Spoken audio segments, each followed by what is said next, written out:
Assalamualaikum warahmatullahi wabarakatuh. Kami dari PIAUD 4 2018, UIN Raden Fatah Palembang, kelompok 8 yang terdiri dari 3 orang, Mei Yulianti, saya sendiri, dan 2 rekan saya, Maulia Sheila Nur Kintani dan Uli Sabrina, dengan dosen pengampu Lydia Oktamarina MPD. Kami di sini akan memaparkan artikel kami yang berjudul Gangguan Perkembangan Fisik Motorik pada Anak Pengidap Penyakit Cerebral Palsy di Desa Air Cekdam, Kabupaten Muara Enim. Baiklah, materi yang pertama akan saya sampaikan sendiri, yaitu mengenai pengertian cerebral palsy. Apa sih yang dimaksud dengan cerebral palsy? Nah, istilah cerebral palsy itu dipublikasikan pertama oleh William Little pada tahun 1843 dengan istilah cerebral diplegia. Istilah cerebral palsy diperkenalkan pertama kali oleh Sir William Osler pada Muhammad Effendi.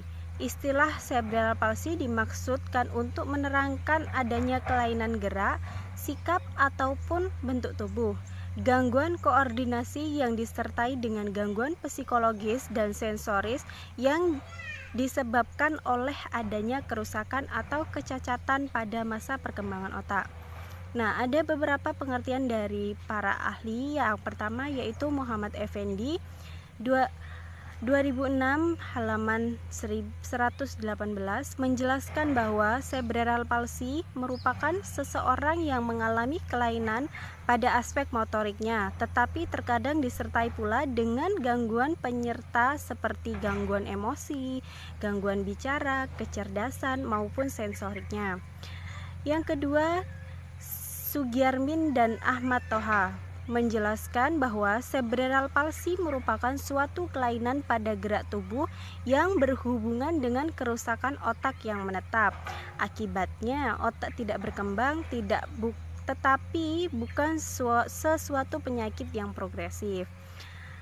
Pengertian selanjutnya yaitu Soeharto dalam Abdul Salim menjelaskan bahwa cerebral palsy merupakan gabungan dari dua kata, yakni cerebral yang berasal dari kata cerebrum berarti otak dan palsy berarti kekakuan, sehingga cerebral palsy memiliki arti kekakuan yang disebabkan oleh hal-hal yang terletak di dalam otak.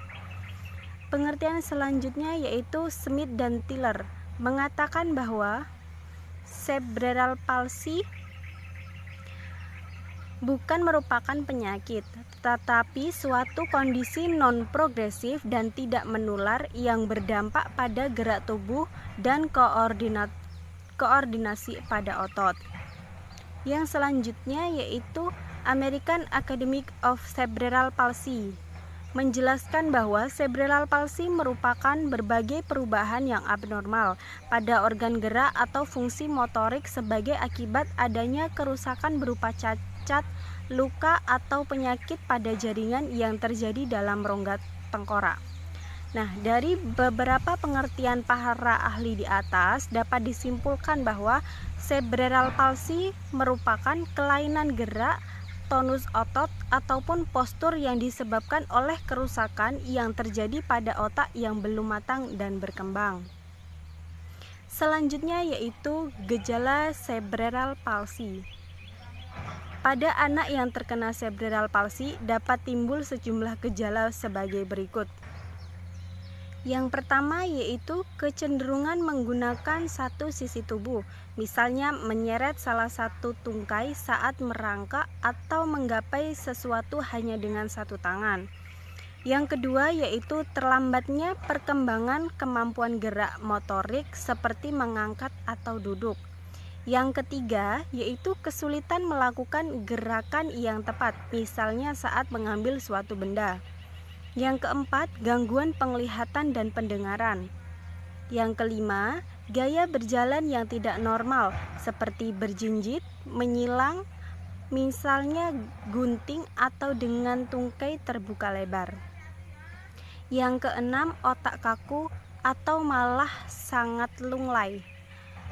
Yang ketujuh, tremor. Yang kedelapan, gerak menggeliat yang tidak terkontrol. Yang kesembilan, kurang merespons terhadap sentuhan atau rasa nyeri. Yang kesepuluh, masih mengompol walaupun usianya sudah lebih besar akibat tidak bisa menahan kencing. Yang ke-11 yaitu gangguan kecerdasan. Yang ke-12 gangguan berbicara distria. Yang ke-13 kesulitan dalam menelan. Yang ke-14 terus-menerus mengeluarkan air liur atau ngiler. Yang ke-15 yaitu kejang. Nah, itulah materi mengenai pengertian dan gejala cerebral palsy. Materi yang selanjutnya akan dijelaskan oleh rekan saya, yaitu Mauliha Sheila Nurkintani dan Uli Sabrina. Terima kasih. Baiklah, di sini saya akan menjelaskan tentang penyebab cerebral palsy. Telah dijelaskan di atas bahwa cerebral palsy adalah salah satu penyakit paling umum dari kecacatan yang terjadi pada anak-anak. Biasanya adanya kelainan ini pada anak dapat terdeteksi saat anak mulai berusia 3 tahun. Penyebab cerebral palsy adalah cedera otak atau masalah yang terjadi selama kehamilan, kelahiran atau dalam usia 2-3 tahun kehidupan seseorang anak. Berikut penyebab cerebral palsy lainnya, yaitu 1. Masalah kelahiran prematur. Yang kedua, tidak cukup darah, oksigen, atau nutrisi lain sebelum atau selama kelahiran. Yang ketiga, cedera kepala yang serius. Yang keempat, infeksi serius yang dapat mempengaruhi otak seperti meningitis. Yang kelima, beberapa masalah menurun dari orang tua ke anak atau kondisi genetik yang mempengaruhi perkembangan otak. Yang keenam, faktor resiko cerebral palsy. Yang ketujuh, ada banyak faktor resiko yang meningkatkan resiko cerebral palsy. Yang ke-8, ibu mengalami cedera atau infeksi selama kehamilan. Yang ke-9, anak tidak mendapatkan cukup oksigen di dalam kandungan. Yang ke-10, cedera atau infeksi pada masa awal kanak-kanak. Diagnosis cerebral palsy.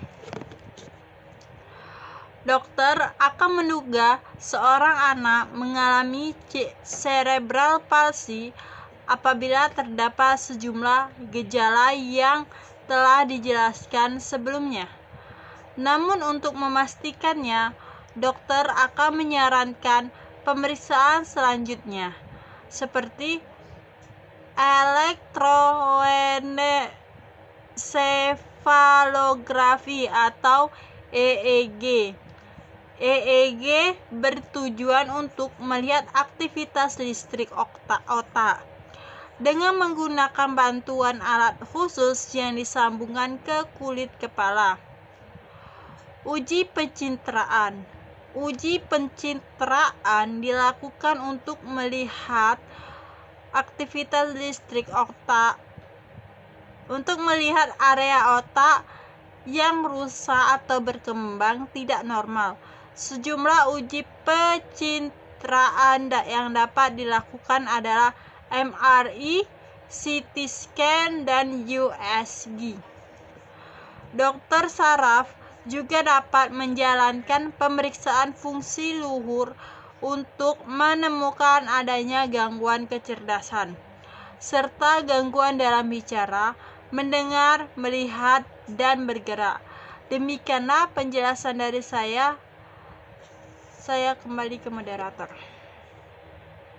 Baiklah, assalamualaikum warahmatullahi wabarakatuh. Di sini saya akan menjelaskan artikel selanjutnya, anak dengan cerebral cerebroplasi. Anak dengan kondisi cerebroplasi akan mengalami gangguan dalam perkembangannya.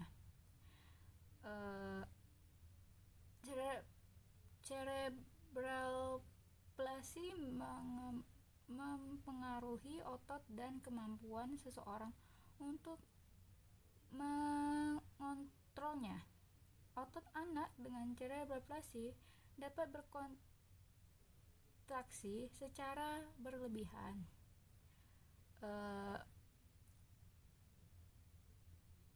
atau sangat sedikit atau semuanya di saat bersamaan. Penyebab gangguan kondisi cerebroplasi itu adalah hasil dari kerusakan otak atau kecacatan otak yang paling banyak terjadi ketika seseorang masih dalam kandungan atau ketika dilahirkan. Walaupun ada beberapa kasus yang mengalami CP bukan dari bawaan lahir.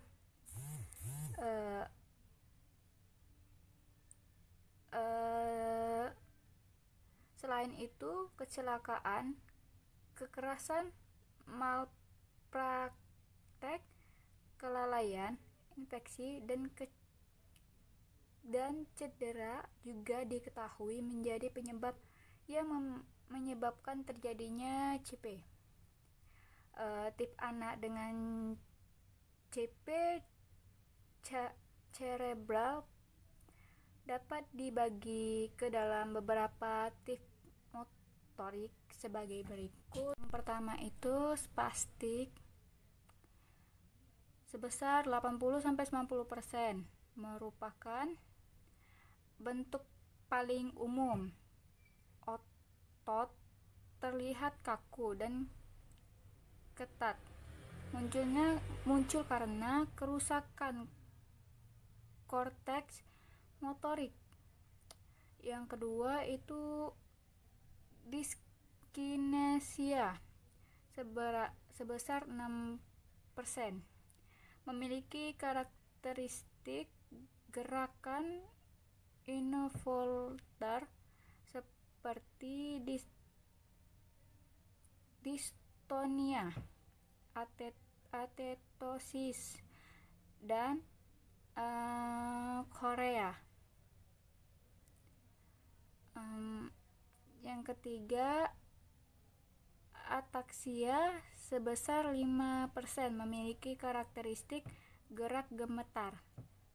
Yang selanjutnya, tip campuran sejumlah anak dengan cerebroplasi dapat memiliki dua tip motorik yang berbeda, seperti spesifik dan distronia.